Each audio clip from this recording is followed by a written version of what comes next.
Morning folks, just out for a wander with the dog. Realised I hadn't done a wrap up for Sunday's racing, so there's the important bit. Ain't she cute? I say walk, she's just eating foliage all the time. Didn't do a wrap up for Sunday's race, so apologies for that. Sunday's always a bit busy because we tend to be one of the last races on track, and then we have the pack up job to do and then the drive home, so it ends up being quite a late night getting home. And then back to work on Monday, so things just get away with me. Sunday was a bit of a write-off again, unfortunately. First race, I had drawn 19th position on the grid, because we do, again, a randomised ball draw for our starting positions rather than qualifying. So it's a bit like the touring cars in that respect. And it was wet, so tricky conditions, starting 19th in a grid of about 33, 32 cars.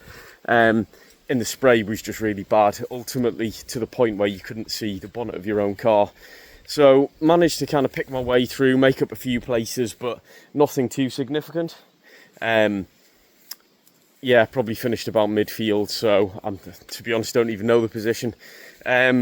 Race 2 started a bit higher up and got a decent start, was holding position, and then the prop shaft unfortunately gave way on one of the straights. So heard a massive bang, lost drive.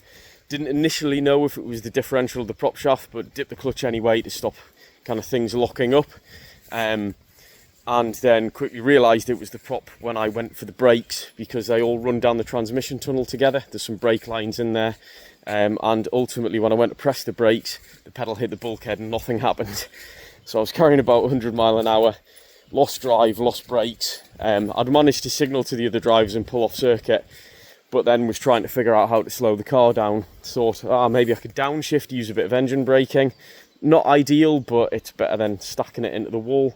Unfortunately, the prop had taken the gear selector out as well. So I then just basically went into recovery mode and was trying to figure the best way to kind of crash, ultimately, because I thought I was going into the wall. Managed to get into the gravel trap and luckily use enough steering input to slow the car down without it flipping.